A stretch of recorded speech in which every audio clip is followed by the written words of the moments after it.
What does it mean to you to be a black student at Yale University? Um, I find that question very difficult to answer, seeing as how I've gone through like, a lot of changes since freshman year. You know, as a political activist in high school, you know, I came here with the intent of being very politically. I was frustrated. Became very apathetic towards, you know,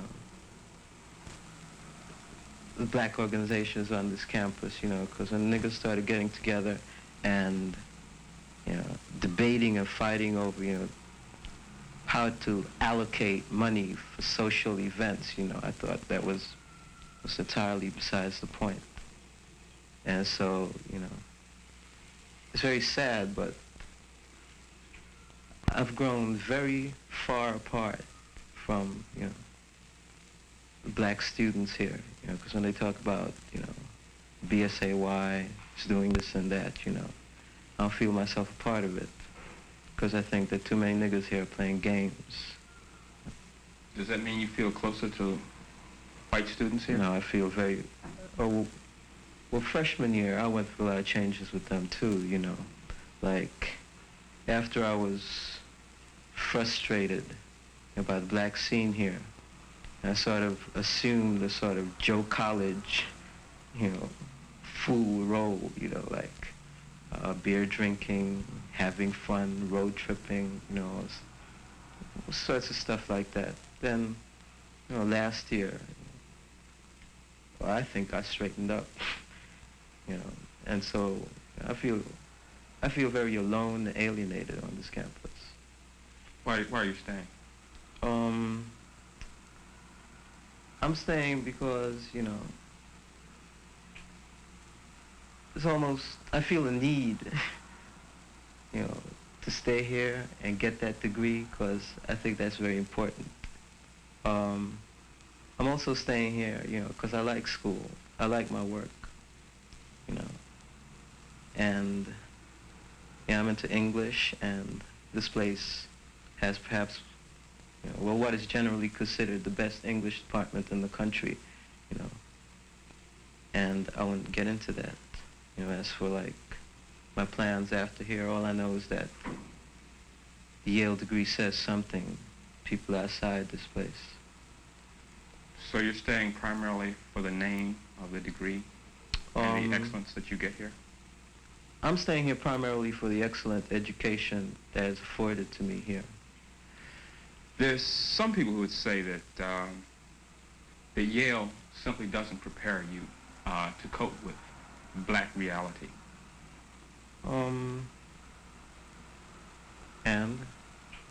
And that you are actually becoming not educated, but miseducated or whitewashed. I think I see that as rhetoric almost, you know, that you can educate yourself on campus without going to class. I mean, you can hook up tutorials to do what you want to do. I mean, people here are not feeding you stuff. They're not feeding you knowledge. I think that's a general misconception that people hold to, you know. You do what you want to do. The place affords you that freedom. Why, as a black person, are you studying the white West? I'm not studying the white West at the expense of, you know, reading black literature or black political thought. So I've read that. You know, this is stuff that I have never come in contact with, you know. I know that people like Kierkegaard existed. You know, I just didn't know that. And I just think it's interesting. The other day, I was reading Shelley's Prometheus Unbound, you know. And the relationship between Jupiter and Prometheus is not a relationship that's just limited to Western experience. So I think, you know, questions like, you know, oppression, master-slave relationships are very real to black people. You know, I just think that, you know, the themes that I've read apply to me.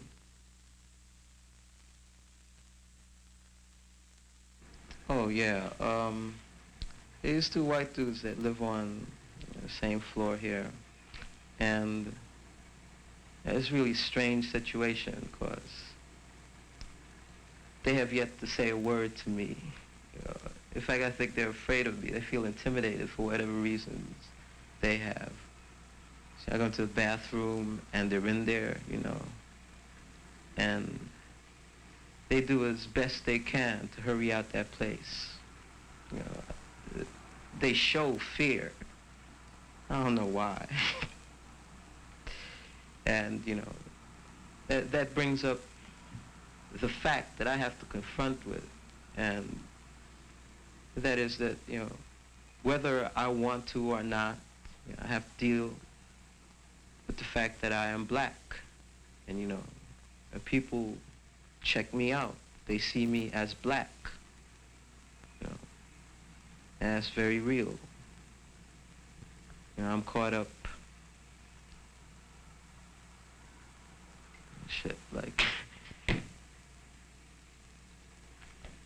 I'm caught dealing with that situation, thinking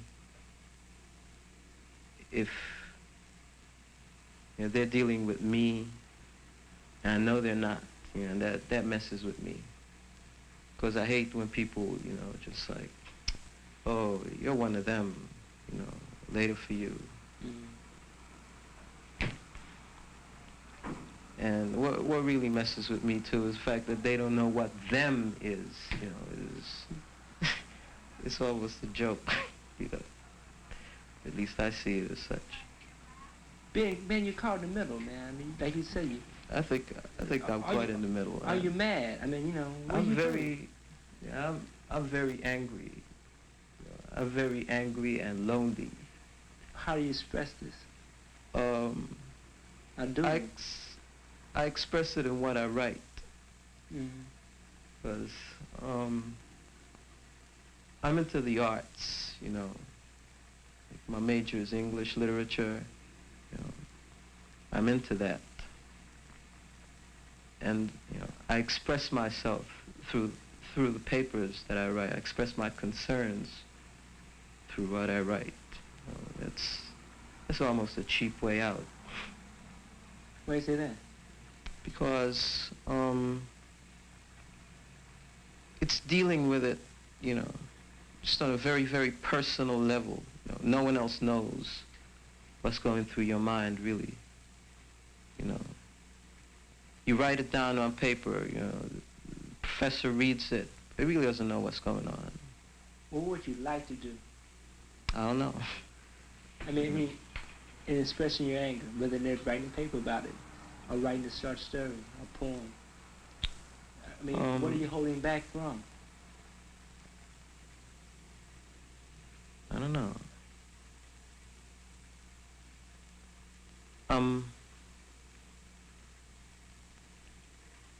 I feel a need to be, accepted at times, and I'm afraid that if I come out my true self, people will find it very, very difficult to deal with.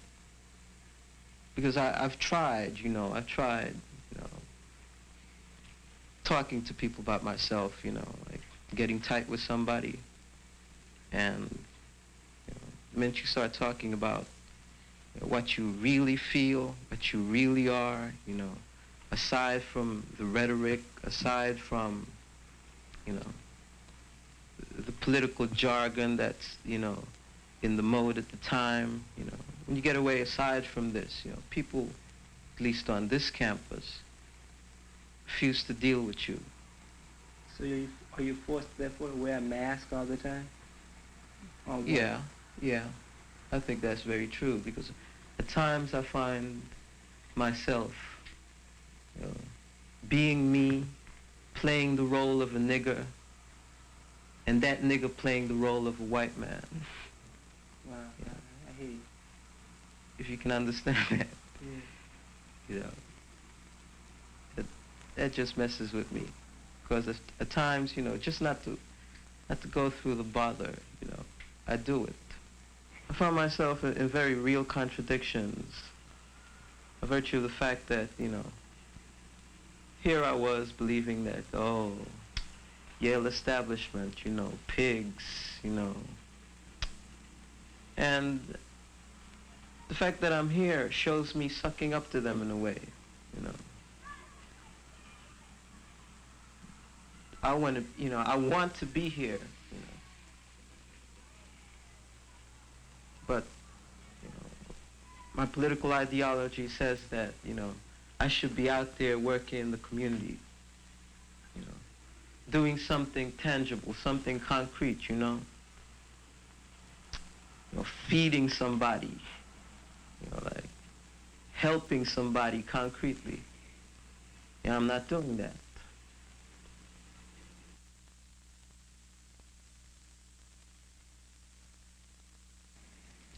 A brother came in here one day to ask me for some information about transferring into the college. And the individual, during the course of the conversation, presented some interesting questions about Yale specifically and about educational institutions in general, because he pointed out a lot of differences between the sort of raw pursuit of knowledge and the kinds of changes you have to go through to become a part of an environment where you can pursue that knowledge. This person, for whatever reasons, walked around Philadelphia and was engaged in an art school kind of situation. Decided that wasn't what he was into, and one day just came to New Haven and came to Yale and started going to classes.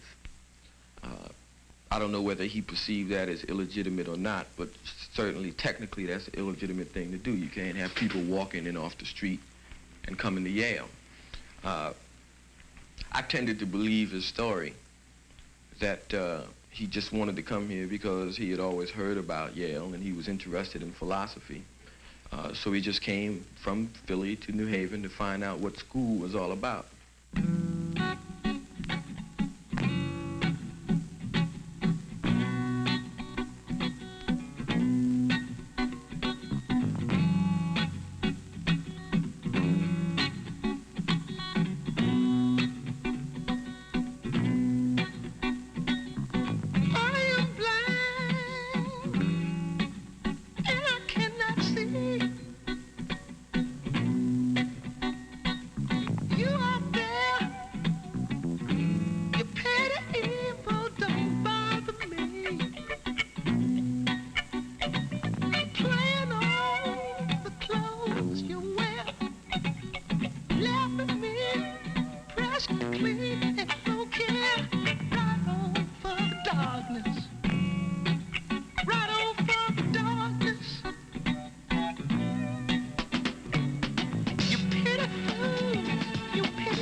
One day, man, like I came up here, I spent my last dime to get transportation to get here because I just had no money. And I got here, right? So like, I was really hungry. I was really hungry, right? I mean, I was out. I went over I talked with a sister who worked in the law school dining room. She was a very down sister, and we were rapping, right?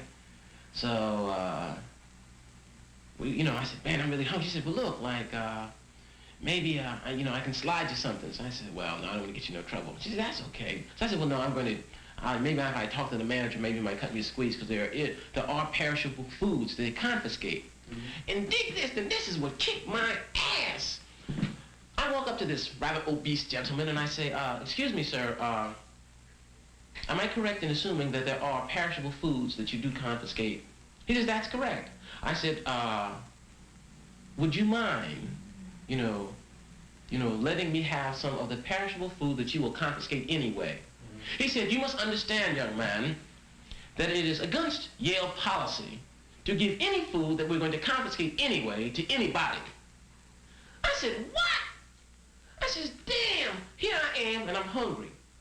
I'm a student.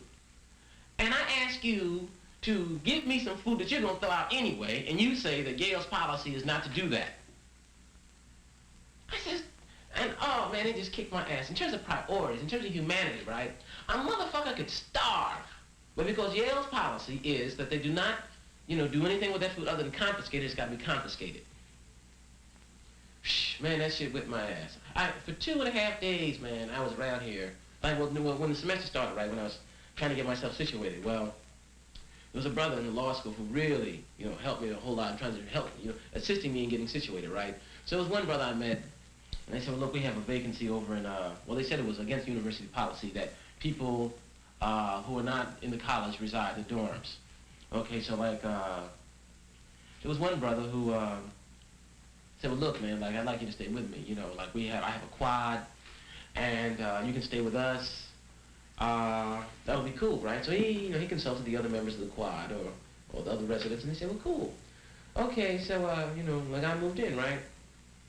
So, like I study all night long, I study all night long, like, that was when I studied. And like I was so hyped up, when I knew that like my acceptance for the following year would be contingent on the favorable impression that I made upon the instructor. I really persevered in terms of putting in between 8 and 10 hours a night studying, trying to get in at least 50 hours a week studying for purposes of really, demonstrating that I was not bullshitting about coming here for purposes of study. The only reason I wanted to come here is to have facilities, I wanted to study, and be in an intellectual environment which is conducive to intellectual growth. And that was the whole thing, that's it. I didn't give a damn about identifying with Yale, parading around with no big Y on, none of that. I just wanted to make use of the facility here. Okay, now, for about a week or so, like, things are pretty cool. I'd say, but what happened, there was the fella whose room I stayed in the quad, was sort of, he was awestruck because every night, man, I'd be burning. Everybody else was jiving, because it was the beginning of the semester, but I'd be burning. There was another fella lived, in the other room in the quad. And what happened, he saw that his friend who was living in the room with me became very attached to me in terms of, one, being very interested in the types of ideas that I was concerned with, very interested in the types of concerns I had philosophically, and a real ego hassle got, developed because he just couldn't deal with the fact that, or he had problems dealing with me. So he would fabricate what seemed to me to be rather ludicrous arguments. Well, actually I think that we don't mix. I said, well, why, brother? Your study habits don't jive with mine. I said, well, that's cool. I'll tell you what. I'll study over in the law school, and I'll just come over here and crash. If the problem is really that, our study habits don't mix, I can study in Connecticut Hall. Well, no, I think you don't like me. I said, well, what grounds have you for that? You just, it's just your attitude just seems so... I said, hey, man, I'm sitting here listening to this brother, I think you think you're smart. Well, not even quite, well, so what? And we get into these long hassles, and within, amount or two, the cat was very disturbed at the fact that, I appeared to threaten his image and his dominant role, his dominant status as a notable figure, at least in terms of his peer group, you see. And so I decided, so I said, well, Dig, would you prefer that I go out in the street? He says, yeah.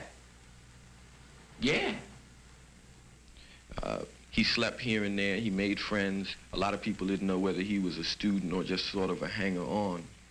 And he had come to talk to me because a lot of people had found out that he wasn't actually a student, and he wanted to try to do the thing officially.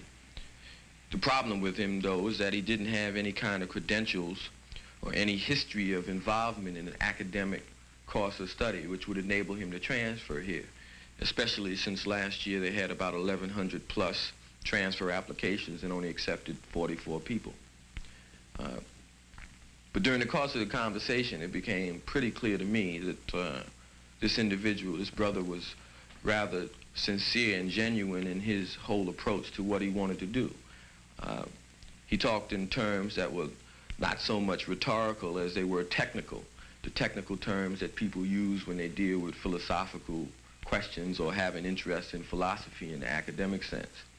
And he told me that he had taken some courses and handed in some papers to teachers who did not know he was a student, had talked to them about his papers, and had in fact gotten some grades from 1 or 2 people. I didn't know whether to believe this business or not, but I just listened to the story, and he was a very interesting person. after that, I told him that he might as well try to transfer, and that since he didn't have any credentials from another institution that was academically oriented, he might as well talk to those teachers in whose classes he had partook while he was at Yale, in hopes that he could get some kind of recommendation or supportive information from them as opposed to anybody that he might know in Philadelphia. And he said he'd do that. One of the brothers there who had a key to the law school made provisions for me to reside there. So I made residence in the law school in the BLSU room, which was a real hassle because I could study all night long, but like, you know, I didn't have any finance for food, and like things were really tight. And I was really busting my ass. And what the irony is, one, I was fighting against time because in that semester I had to impress the instructor significantly in terms of my intellectual capabilities. But that was hampered because, one, I didn't have any place to reside without being disturbed, or I didn't even have a regular, you know, food. I wasn't even eating regularly. So I posed real problems. Hold on, let me take this off. This thing's gonna burn, man. Like even here, man, like I'm crashing here, right? Mm-hmm. They either do one or two things. They make it too cold, or it's too hot. And then the heat of the radiator, consumes all the water in the air and it becomes very dry air. So I got to take that off and put some water in later. But it was really a hassle, man, because, here I am knowing that I've got to impress these instructors because, you see, what happens, it's not so much your development of your thought, but your performance. You come to class to perform. Right. It's a competitive thing. Who outshines the other? And one's success is contingent upon someone else's failure. The American educational system, right? Oh, man, really deep, so like, we get into a thing where I said, damn, what am I going to do?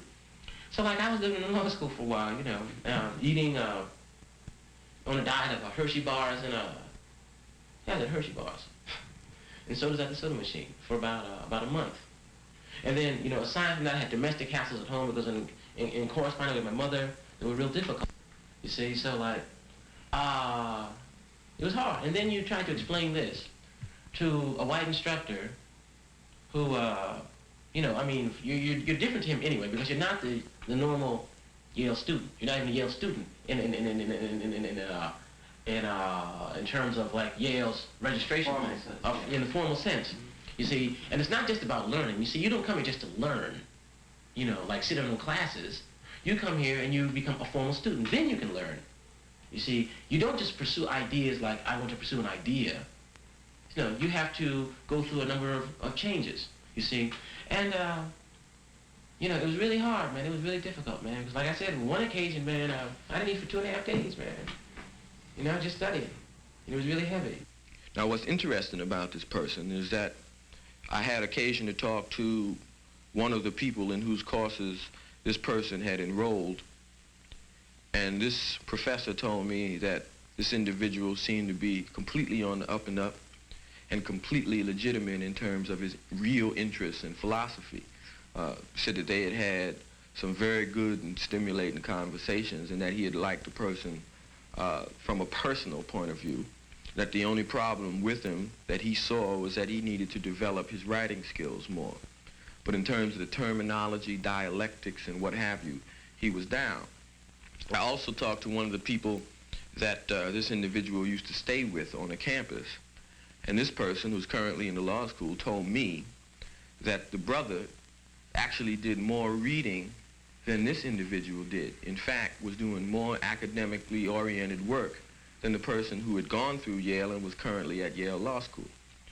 So it became a very interesting case because what I saw was that he was an individual who wanted to pursue knowledge. He had a respect for academic environments. He had a respect for knowledge, and he simply wanted to learn. And he came to the environment which he thought would probably be most suitable to him in terms of his learning this particular thing that he was interested in. Down on Bradford's brother. And he starts talking about what he plans to do after he finishes. Mm-hmm. I can assuming then that as a result of what you say, that you don't feel any obligation of black folk. Well, he says, to be quite frank, I haven't given it any serious consideration. And I said, well, damn, man, like, I can dig you not feeling indebted. I can understand that no doubt there are a lot of black people here at Yale who don't have a black community to go home to because they've come from predominantly white environments. Mm-hmm. Now, that's understandable. So I don't expect them to just, instantaneously create a concern for black people when that's been, something which is not part of their background. Okay, but I don't understand how there hasn't been any thought to the question, or, thought concerning the question, or how they even hooked that shit up.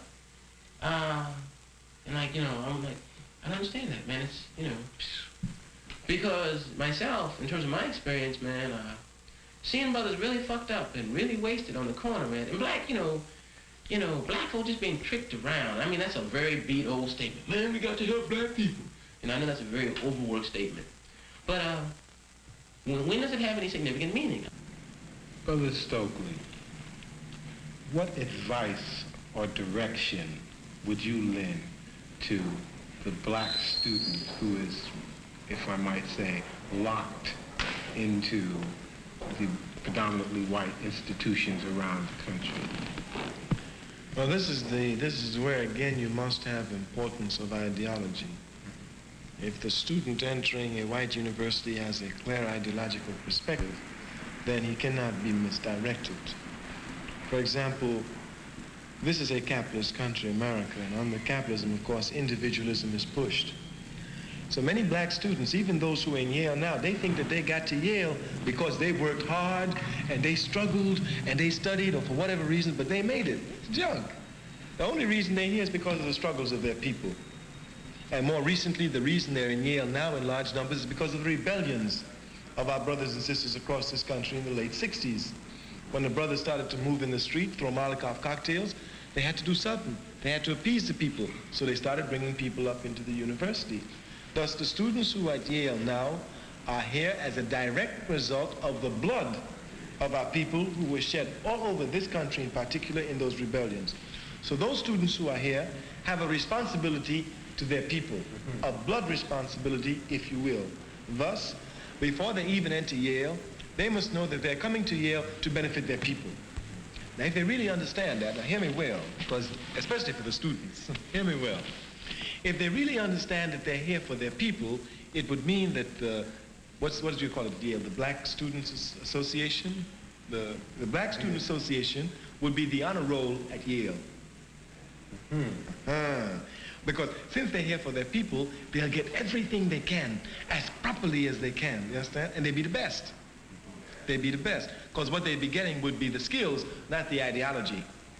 Because they already know why they're here and they know what they're going to do with it. Since it's my people who made it possible for me to get into Yale by throwing Molotov cocktails, by spilling their blood, then whatever I get out of Yale belongs to them. Stokely, isn't coming into Yale ideology or no? And spending 6 years, maybe 7 years here, and walking away with the same ideology that you had when you came in, maybe having it expanded somewhat, and skills, isn't that somewhat akin to say, a person's walking through a river and coming up dry? I mean, aren't you bound to get somehow saturated with a lot of the principles and values that seep through the cracks and crevices in the walls around the ivy walls of Yale University? If I am ideologically correct, all I will get from Yale is that which will help me. Because I know from my ideology what is good and what is bad for my people. So at Yale, I'll be taking that which is good only, and that will be added to me. I will reject that which is bad. Sounds like someone has to, a person in order to do that would have to have have his ideology just saturated with that kind of clarity. Precisely. About where he's coming from. Precisely. And what he's there for. Precisely. And that's what we need now at this point more than anything else. How many of us are there? This is the question. Oh, we are there. The few is not important. You can always start with a few. The question isn't how many of us are there. The question is, what am I doing in relationship to that to help aid that process? If you take May Day 70, many of the factors contributed to all that radicalism was not an internal dynamic where students took the initiative to do shit on their own. It was because Erica Huggins and Bobby Seale were talking a lot of shit and them parents wanted to raise hell. And what has happened here is that when that issue died, the niggas died. Here again, we're doing the same thing. That's why all the shit was cut back. When the niggas were raising hell, they gave OEO, all that other remedial shit. They said, we cool the niggas out. The niggas protest terminated. What happens then? The niggas ain't gonna raise no more shit. We're gonna cut it. And that's what's going down. And the only way that that shit is going to begin to step up again is when niggas take the personal initiative in an internal way to change that shit. I mean, you people here have such an unfortunate view, which is not taking into consideration the possibilities for changing. There's the is a reality and there's the art. We have two extremities, right? You got all the people saying what should be, right? And changing that shit. The romantics, the idealists. Then you've got the half-ass do-nothings who say all that is, and that's all that can be. That's not even intellectually valid. That is the issue, sister. No, you will not tell me what the issue is, brother. We will stop right there. That's the issue. But wait, just a minute, brother. Wait, just a second. All right, now you can say that as your opinion, but you will not say that is the question that we said. I can prove it. Brother, I don't think so. Brother, what I'm saying is that I'm basically asking you why you want to deal with this institution. Okay, all right. Tell me why. I'll tell you why. Okay, first of all, I'm basically dealing with this institution principally because. Principally because of what, brother? Tell me what brought you here. Okay, solid. Now, because all institutions in America, all of them, from the Messiah College in Tuskegee, Pennsylvania, to Harvard and Princeton are structured the same. All of them. So whether I deal with Yale, whether I deal with Messiah College, whether I deal with Bethlehem College, they are all structured the same way. The same hierarchical structure exists. Why do you want to deal with colleges then? Why do you want to deal with institutions? Okay, now let's take those questions. First of all, I analyze the is of reality. The is of reality is that for me to have any credibility conferred me in terms of what I say, there's a whole politics of credentials, which I acknowledge as a reality, dealing with the is. Okay, I understand that the only way that people listen to me, the majority of reading that I've done, I haven't done in school as such. Okay? But no one would listen to a dude who just comes off the corner of 116th Street and starts running a whole bunch of shit. More black people will talk to you if you have a diploma from Yale than they would talk to you if you had a diploma from Harvard. No. Now, that's not even that's a peripheral issue. That's not even relevant. But we're talking about You're talking about you accepted their credentials. The credential is right, exactly. Veritas, right? Exactly. Okay. Now what's your point, sister? That encages you right there. When you say... No, it doesn't. Yes, it does. Okay. You walk into a party and you say, I'm going to dance the way you dance, but I'm going to somehow subvert this. Here again, now, that's very strange. No, let me demystify that for you so it won't be so strange. I'm saying this, that there are two, and when we talk about political reality, there is the is of existence. The is that a Yale credential, a Harvard credential, a Cambridge credential... We'll get you where. Tell me where it's going to be. Will more black people talk to you because you come from... No, I think more white people would talk to you. That's because you not more black Listen, people. I didn't even say that. That wasn't even my intended purpose, talking to more black people. The issue isn't talking to black people.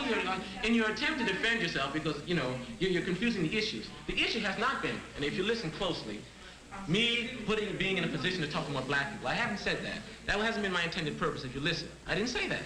I didn't say it was an issue of after I get a Yale degree, I will be in a position to talk to more black people. I'm saying that in terms of, one, confronting this institution, two, being more effective outside this institution, that credential will put me in a position so that when I speak... To who? To who? To the general public. Who? To the general public. Who is the general public? Who is your audience? Tell us. Who are you talking to? What do you mean? Who am I talking to? You say the general public. You said before that The general if public. you just come from 116th Street, the guy from the soapbox, there'd be very few people you'd be talking to. Now, I assume you meant black people. No, that's Because not I'm what I only said. white. No. What I said, you didn't listen. Here again, you're not listening, Okay, sister. all right. Now, before y'all Run jump it too again. quick, listen. Now, I hope you will listen before you respond so you won't make the same mistake. So I hate to come down like that. Listen.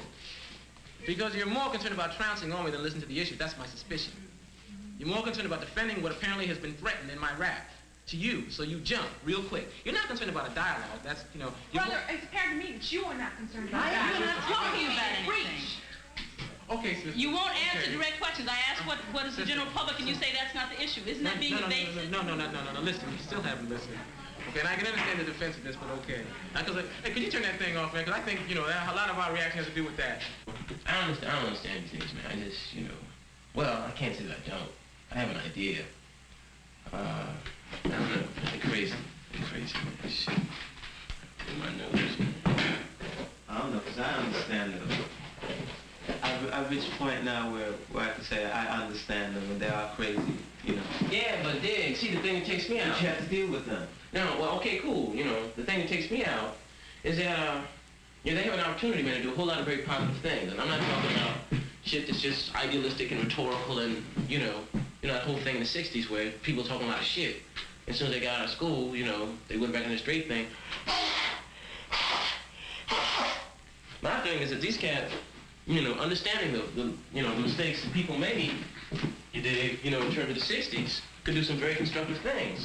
If one, they took the initiative to stop wasting their Fridays and Saturday nights fucking around. Man, I just fuck around, sitting up there talking shit. When they could use those evenings, man, really constructively, or, just doing a thing in terms of sitting down and discussing some of the various problems that they give lip service to every time someone, asks a question and forces them to deal with it. It fucks me up that, we can come to an understanding of something like that. But here we sit, me and you in this room, talking about they. Okay, solid. Okay, I say they. I say they because, to sound more egalitarian, I guess it would be hip to say us. But I see a distinct difference between myself and them in terms of motives, in terms of aspirations. I don't think, dig, like in commons, look, we could have some much more constructive conversation in terms of talking about shit that's pertinent. Them Jewish boys ain't playing. They for real, man. They ain't bullshitting. They sit up here and look at all these niggas walking around fly, and them Jews say, well, fuck the fly shit. I'm gonna get my thing together. I'm gonna be a weenie, a grinder, a freak. I'm gonna stay up and trumble all night long and bust my ass, man. So I'm getting out of law school, I'm getting out of med school. And they ain't fucking around. You dig? Yeah, and then dig. And see, then the niggas gonna laugh at them Jews and say, they're gonna okey doke cat thing. Cool. Well, that ain't about being cool. Cool ain't gonna get it. That shit is a form of hypocrisy. Because these niggas want to get into law school, they want to get into med school, but they want to slide in. But see, the hypocrisy is aggravated and compounded behind the fact that, one, although they don't want to identify with black masses, they take advantage of the fact that every school's got to have a certain percentage of blacks, of which they think there'll be one. So it's not even as though they have an ideological, principle, ethical concern for what blackness entails. It's just a very pragmatic thing to exploit, given the fact that it's probable that there'll be that nigga that is used to be that showcase thing. So it's not even an ideological concern. None. Well, I don't think so. Because, I didn't talk with them law school brothers, and they out to the bus. Yeah, they a significant percentage of them disappointed. I mean, they really hurt me. Because, they about getting over it. Which is cool, I'm not saying, well, I want to eat, and live in a relative degree of comfort, but that's just what you have to do. Well, the other thing is, I got to join a corporation which could, I don't know, man, that shit takes me out, man. It just takes me out, I don't understand it, man. I wonder what these cats think about, man, when, in their travels, they go by a ghetto and they see people really fucked up. I mean, really wasted, man. And they see themselves sitting up here in Branford sipping cocktails, talking shit with these people. I understand that. And if you're really being intellectual and really critical, they give the impression to the other people who don't know better that they are, they dig that shit. They have a critical attitude in terms of how this whole thing hooks up, man. I don't know, man. I don't know. Boy, if niggas could see what these cats is doing, boy. They be fucked up. They really would, man. Shit. Anything you want to say about Yale? About the Yale blacks. Okay. Blacks in particular now. Blacks in particular. Okay, then. Then I make one general comment about Yale. As far as I'm concerned, Yale has not responded in a way to the black community and coming up and giving some type of aid to the black community at all, as far as I can see. Maybe they're doing something that hasn't come out yet. Okay, about Yale blacks. About 75% of them are still up under the influence that they're Yale's. And whenever they decide to come around to the point to realize that they're Yale blacks first, and then they can start making some progress toward, in some way they can identify with the black community here in New Haven. But identify with the black community? Yeah, identify with the black community in such ways, maybe coming out and starting some type of tutoring services for the various high schools, or something other than Ulysses Grant Upward Bound or something like that. Start something down there in the culture center that they have down there. Put it to use other than to give a social activity on a Friday or Saturday night. Do you know any Yale black students? Quite a few. What do you think of? Are they your friends? 2 or 3 I have are very good friends of mine. And then again, you got 2 or 3 are still around there buying that Portuguese wine. Supporting, instead of thinking about our brothers over there in Mozambique and Angola. You're a student? I'm a student at UNH. What do the students at UNH think about the students at Yale? Is there a cleavage? There's no cleavage. It took the killing of 2 brothers down in Baton Rouge, Louisiana, to even bring the black student unions within the New Haven area together. And then when we got together, we started to make progress in order to start maybe to come up with a paper to let the people know within the community and on the other campuses, what are we doing as a black student union. Yale pulled out as though they was only there for a front during the time it was there. And we thought maybe we can start something to rolling. So you don't think that Yale is sincere? Those black students at Yale are sincere? Think they're just there for a front? They just there for a front, and until they realize why they got there, how they got there. You take a look back, like for instance, I don't know about the undergrad school, but take for instance the law school, it's a known quota 10%. That same quota might can be applied to the undergrad school, 10% blacks. Okay, look back in the early years before 63, 64, you didn't have 10% blacks there. They got there after, maybe it started maybe about 68, 69, the fall of those years, you start getting that 10% there. You start getting more there. But they think they're there because they're more or less have the academic ability. And you don't think they're any different from, say, the students where you go? Different? Yeah, they're different. A big difference. They're smarter? They could be smarter, but then again, it's it doesn't go by the one who might say knowledge. Any individual can do anything that he might set his mind to do. Are they hipper? They're hipper? No, they're not any hipper. No. More together? They're not together neither. They're not never together. There's no unity. There's no unity at Yale, and then again, I can't say at UNH we have no 100% unity neither. Do you think they're being trained to be leaders? They're being trained to be leaders, but I don't think they're being trained to be leaders to come back in the black community.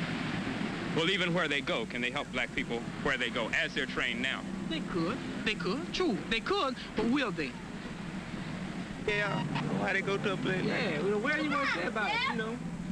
But you know, I think the kids that go to Yale, you know, like, that's the biggest college around here, right? Mm-hmm. And Yale, if they go to, you know, ain't no more old college around here, and Yale got its name all over the country too, right? Right. And if they go to Yale, at least they can say, I've been to Yale. Uh-huh. You can't say where Yale is, because everybody know where Yale is, you know. Uh-huh. Uh-huh.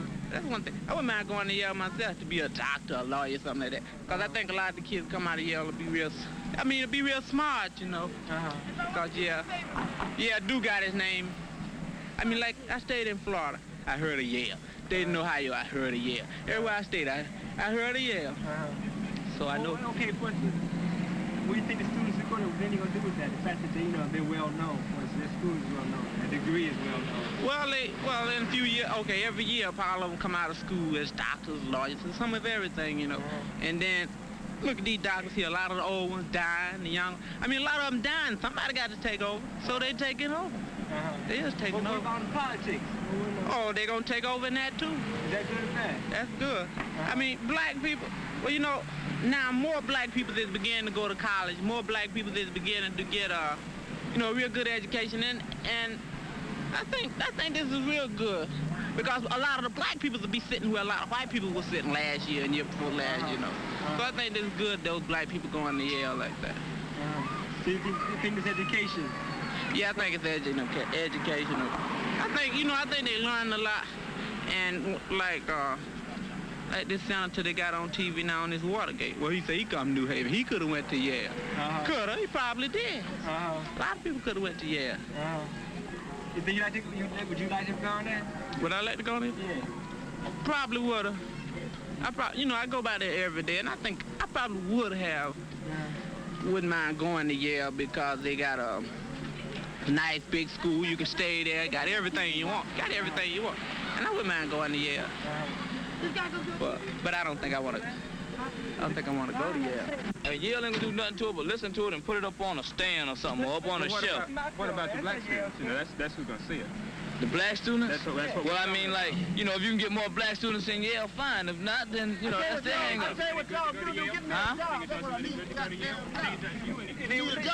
Do I think it do me any good for them to go to Yale?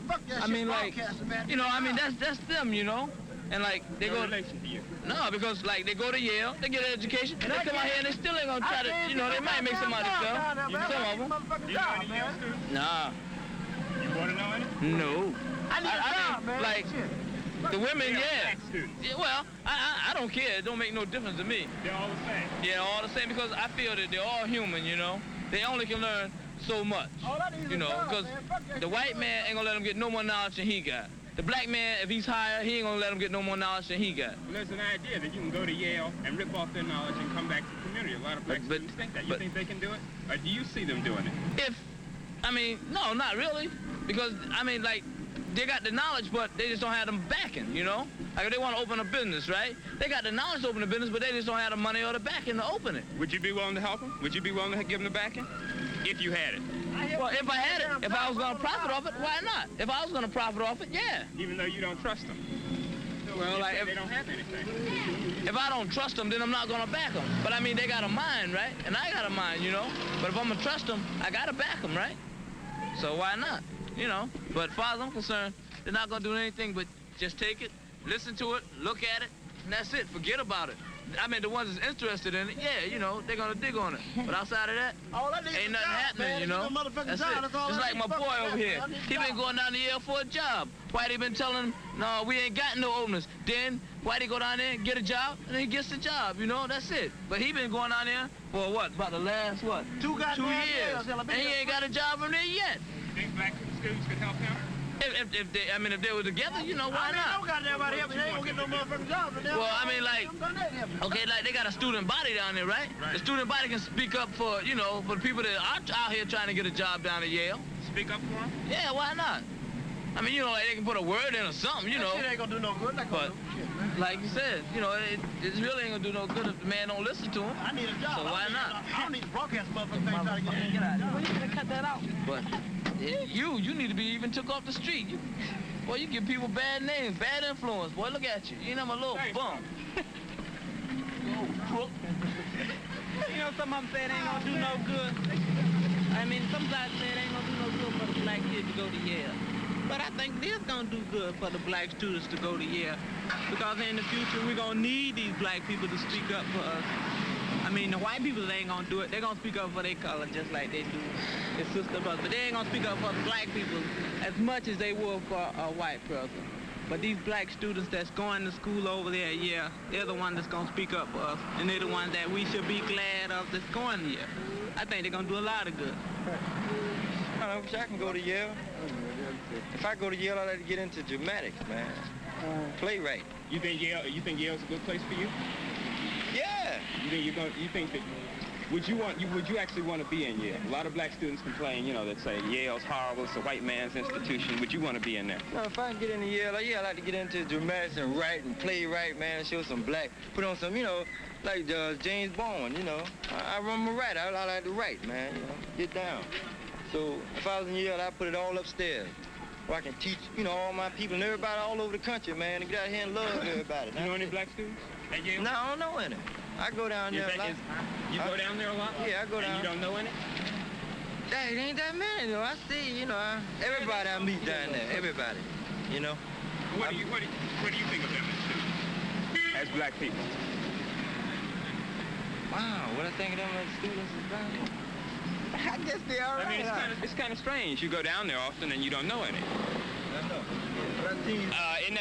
Doesn't that strike you as being strange? Yeah. Do you think that when you come down there, they say, well, you know, I'm not going to deal with this man?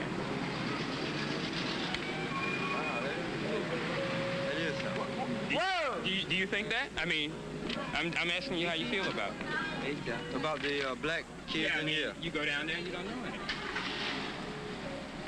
Does that strike you as strange? Yeah, it do. I feel there should be more, you know. How would you explain it? You don't know the ones that are there. I know. I wish I were there, son. You were there. You know, my man here, my boy over here. Do you have much contact with them? Do you see them having any activity at all? Yeah, when they buy funny books. They come in and they buy $3 or $4 worth of funny books, and that's the nucleus of what they contribute to the area here. As far as relating with the black area here, there's really no relationship whatsoever.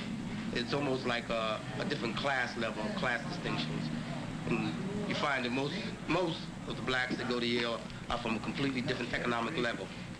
And they're not going to raise any waves if they're at Yale on a scholarship or anything, because Yale chooses their house niggas that way.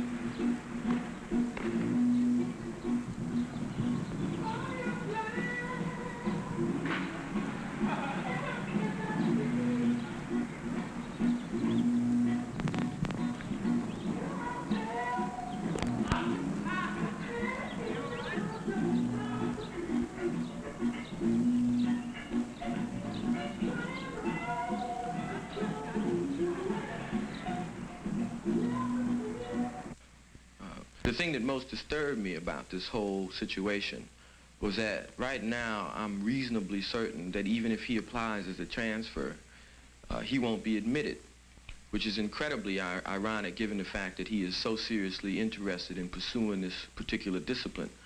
But the reason he won't be admitted is that institutions like this do not recognize development or a willingness to become involved in an environment like this if you do not flow through the particular legitimate channels. His education, for whatever reasons, was interrupted. So we do not have here a person who's gone to high school, taken SATs, and then is ready to move on to college the following September. Because of these interruptions and because of the sort of weird way he's gotten to Yale, it's certain that he won't be here.